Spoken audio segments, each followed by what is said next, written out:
as the Bangladesh Nationalist Party is striving for a possible return to power after years in political exile following the February 12th elections in Bangladesh.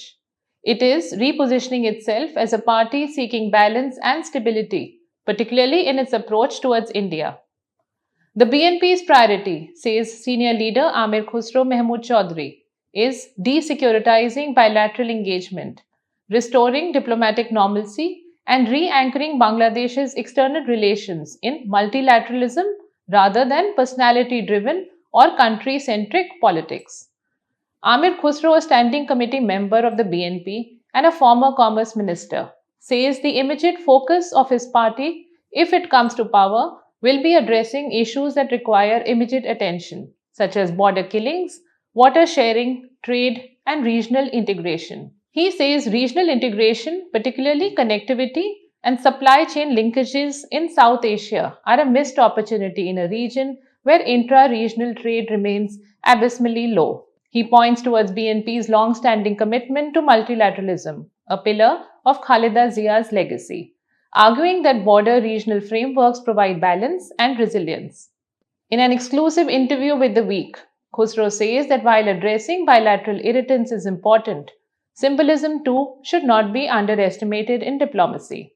He points out to recent high level interactions, including External Affairs Minister S. Jaishankar's meeting with BNP chairperson Tarique Rahman during his December visit to Dhaka, as early confidence building steps in the post Sheikh Hasina period. For the BNP, India is an indispensable neighbor, and symbolic outreach, like Defense Minister Rajnath Singh's visit to the Bangladesh High Commission in New Delhi, has reinforced that message significantly. How do you see this transition over the last 1.5 years from the interim government and now towards an elected government? What have been the challenges in the last 1.5 years? Oh, the big challenge is like not having the political order or democratic order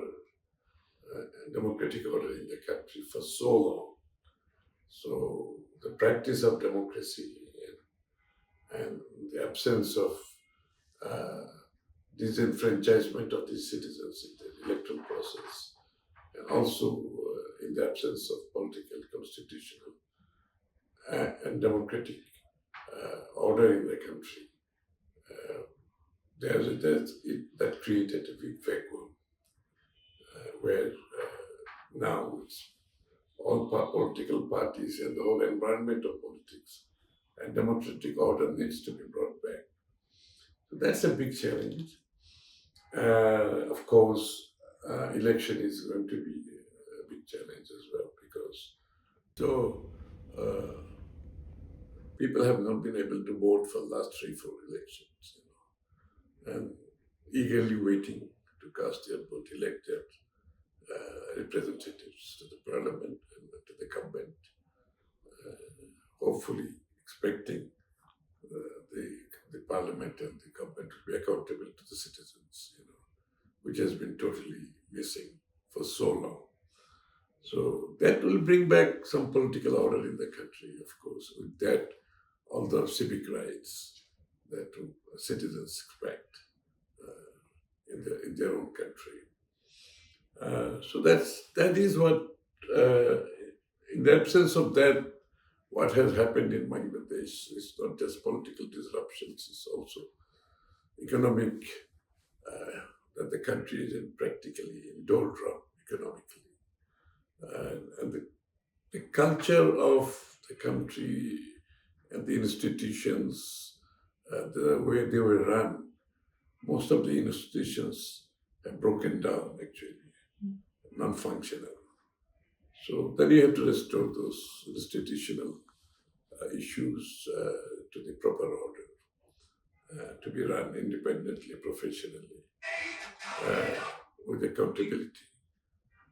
So this is something that without institutional reforms, you cannot run the country as well. So we have this political reforms and institutional reforms and economic reforms, which again brought the country, got the country in a state of like oligarchic and patronized economic order that not only destroyed the economy of the country, but siphoned off like over nearly $200 billion out of the country, out of the economy. So that left a big vacuum in the financial sector because they took the money from the bank and laundered outside. They took the money from like big mega projects, laundered outside. So that created a big black hole in the economy. And that is something the country has to will be confronting post-election, whoever is in the government. Not an easy task, apart from the political challenge that has been upset for so long. Politics, the culture of politics, the democratic order. So that for that the political culture has to change also. Apart from the reform that is needed, the political culture needs to be changed. We need to be more patient. We need to be more tolerant. We need to have respect for others, having disagreed with issues, and there will always be disagreement in politics. But we need to respect others' views. So this has all been absent for so long. To bring back the culture of democracy is a big challenge. So from BNP side, from our side, we are taking a lot of things lying down, knowing fully well is they're not acceptable, and to confront those things on the issues after issues will make the politics again confrontational, and the tolerance will disappear from the political scene. So this BNP decided to taking things really lying down, knowing fully well certain things we do not agree, but that's okay. Let the election be held. Let there be a parliament, and let the parliament be there to make things accountable So on behalf of the citizens. So at the end of the day, it is the people's representative who are supposed to make governments accountable. And things that went wrong in the past has to be put back in order. So how confident are you of free and fair elections? Are there concerns of rigging? Do you really think that there is confidence in the public of coming out also and casting their vote? How much participation are you really I expecting? think people will come out in large number because they have not been able to vote for the last three elections at least. So people who are aged, say 35, 36 years of old, they have never voted in their life, you see, since they became the voter, at the age of voting, So they have not been voting. So they are all eagerly, keenly waiting to cast their vote, elect their representative, And this is one thing. And I think there will be a large turnout in the election. I can see a lot of enthusiasm from people. And when the people turn out, they're able to cast their vote without obstructions, which happened in previous years. I think the chances of rigging is, of course, much less because the number of people in the electoral process participation, but when the large number of people participate in the electoral process, so the chances of rigging is of course is less and less. And also, I think after the fascist regime was over and Hasina fled the country, the expectation, the state of mind of the people of Bangladesh the expectation is so high from the politicians and from the state, and unless you live up to it, it will be difficult for any political parties or politicians to survive. It's a sky high, the expectation of the people from their politicians because of such a long absence of political order in the country. So I think rigging is not a possibility that I see so far. And the system as a whole, political, the electoral process, so far, so good, I would say. It has worked well enough. It's not perfect. Our subcontinental issues are always there. But I said it's well enough, good enough for the election to be carried forward, without being questionable, I would say. I'm hoping for the best. And at the moment, how do you see, as you mentioned, of course, the region, India-Bangladesh ties at the moment, and how do you think the BNP, what would be the first few starting points that you really see where we de-securitize the foreign relations also between the two countries? So de-securitizing foreign policy is very important because security is an issue. Is like, I mean, everybody has their security angle. Every country has their own security angle. So leave that aside. I think the issue of we have to admit there's a trust deficit between between India and Bangladesh and between the people of the two countries. So we need to bring back the trust. If that's the first thing we need to do. And in order to do that, I don't believe that it's going to happen overnight, but we have to build it block by block, and build it block by block.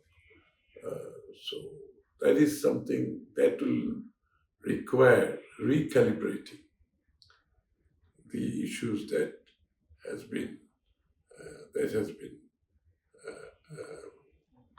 standing in the way of our relationship. So we have to address each issue, bring to the table. First, bring back the trust deficit. Sorry, first we have to bring the trust back in the two countries. And once that happens, then we can bring to the table the issues that has been sort of standing in the way of our relationship. Some will be sorted out immediately, some short term, some mid term, some long term. But once the trust is there, I think solving the issues also becomes more and more easier. So, and there has to be goodwill from both sides. And the basis of those to bring the trust back, the basis will be like, I mean, it's a mutual respect for each other, a mutual interest for both sides, and one of non-interference. And also the strategic autonomy is something it should be left to each countries. What should be our strategic autonomy? It's our decision. And India, same with the Indian side as well. So this has to be understood very clearly. Sometimes we sort of conflate these issues in our other relationship issues. We conflate that, which we have to be careful about in the future. But the goodwill on both sides should be able to bring back. And slowly but surely, I think we can achieve it. Historically, we see much work was also done, whether it's water sharing and other agreements, trade between India and Bangladesh during the previous BNP regimes. How do you think now those can be taken forward and those could be starting points to pick up the relationship from there? What would be the key areas of cooperation do you really think if BNP comes to power would be required immediately? Yes, as I said, the mutual respect is very important. Like the border killing. I mean, for God's sake, killing your neighbor's citizens at the border. That's no excuse for anything. I know that it has come up with all sorts of things, but killing is not something that you can defend. So there, I think I would say that from our Indian friends has to be very careful about. Any citizens killed by the other country is something not defendable. So that's something, and also this also creates trust deficit again, and not enough having respect for the neighborly citizenship. That's something that, and on the issues of water issues that there are international laws and regulations. And one has to just follow the international regulations that is there. I mean, just compliance of it help. And water issues is something that is again, very sensitive issues because it is the livelihood of the citizens on the other side of the border. It is the environmental issues also. It is also the issue of how your environment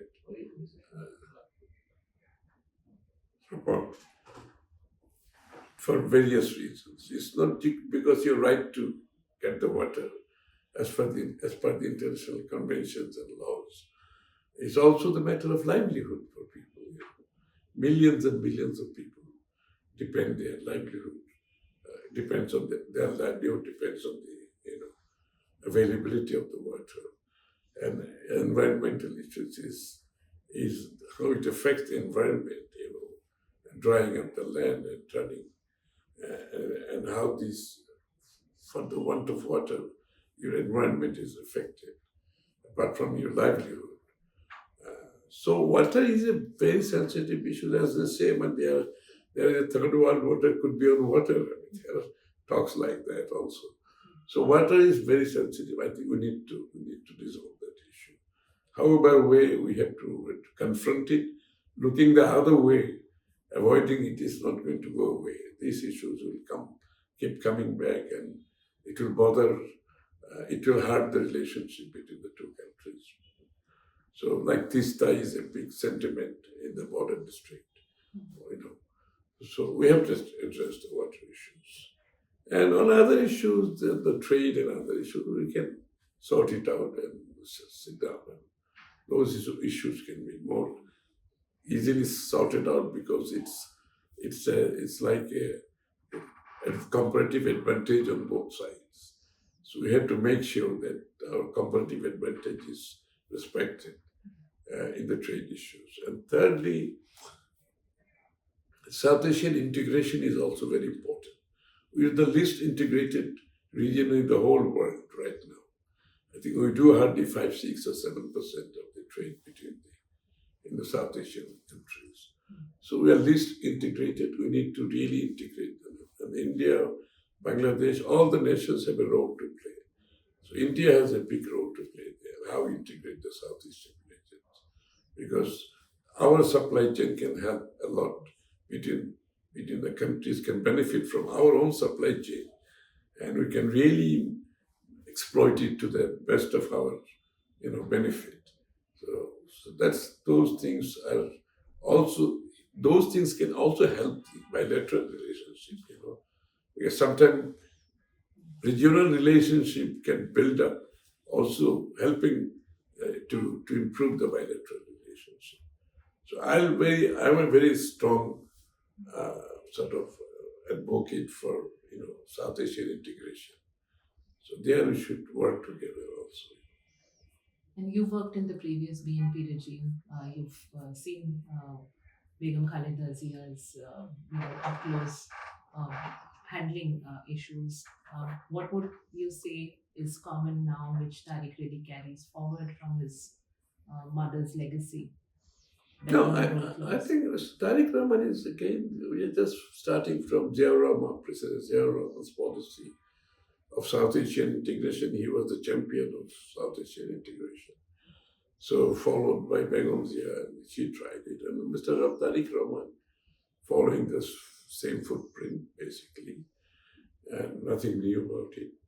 And Bangladesh strongly believes in the multilateralism. So we are not any country-centric policy which is not going to give really dividend in other relationship or any relationship. Any country-centric relationship only creates doubts and trust you lose your trust between the countries. And it has to be multilateralism. And in the light of that, neighborly relationship is also very important. Under the cover of multilateralism, neighborly relationship is important. Because multilateralism gives you the option for your country and the citizens to take the best options. But as well as your neighborly relationship helps to build up your lot of issues where they can be mutually beneficial in all respects. So it's not just trade in all respects. And so that's also very important. Then again, the regional integration, as I mentioned, is very important. And that also helps build up bilateral relationship as well as regional.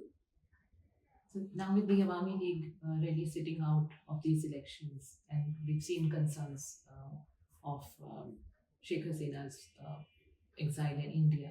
How big is this? Is it a sticking point at this juncture, and are we also ready to take it out on talk it on top on the table, keep that issue aside, and have other issues also of engagement? I think Hasina issue is not going to go away in India-Bangladesh relationship because she is a criminal. She is an unwanted person in Bangladesh, and she's accused of many murders and forced disappearances, custodial death, people dying in jail without treatment, including Begum Zia.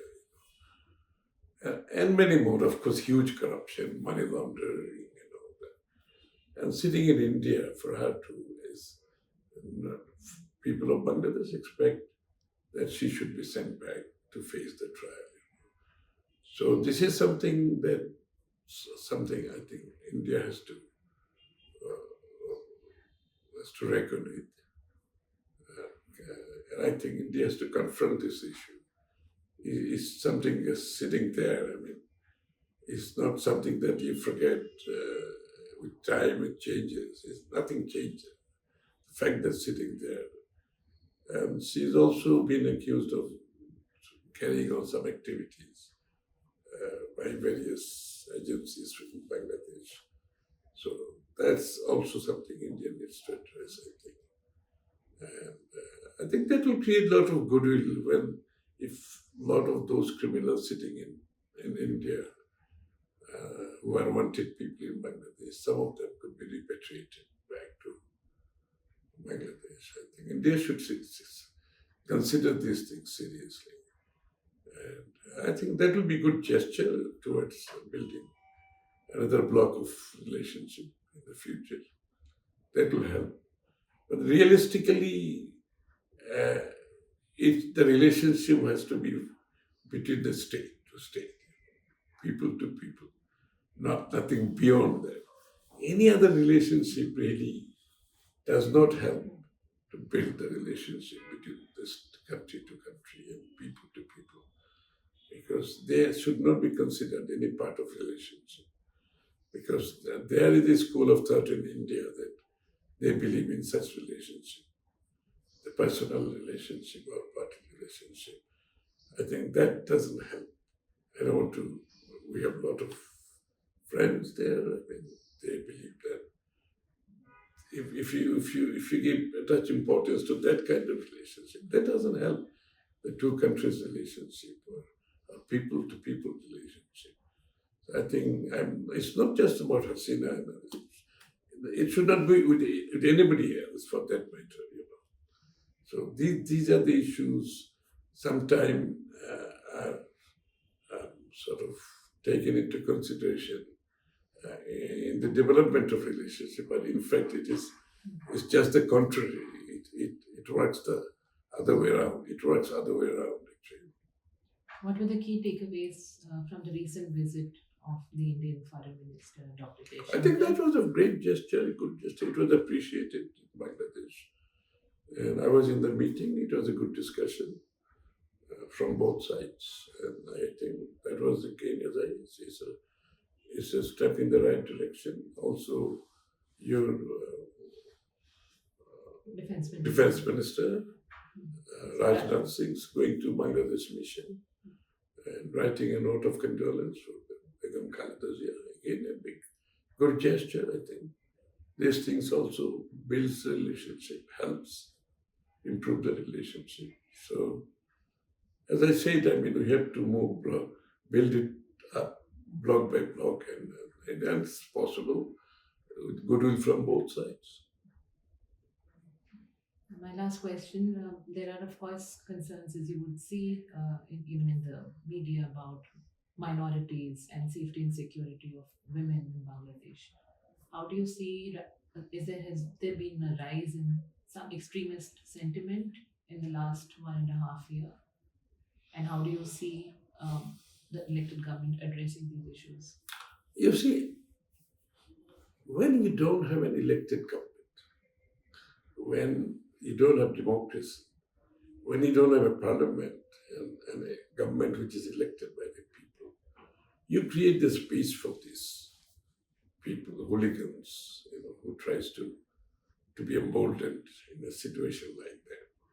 So this is exactly why you need an elected government, an elected parliament, where accountability is day in, day out, is there. And that is exactly the space they got in a non-elected regime, like his Hasina's regime. And now also there is still, we don't have an elected government, right as we speak. So this is exactly why people want to see an elected government, because it's not just a space created for hooligans and terrorists and people who wants to take advantage of the situation.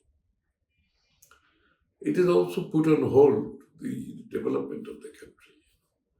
All the decisions are put on hold at home and abroad. So the sooner we have an elected government, I think things will start to improve. Thank you so much. Thank you for speaking with the week. Thank you.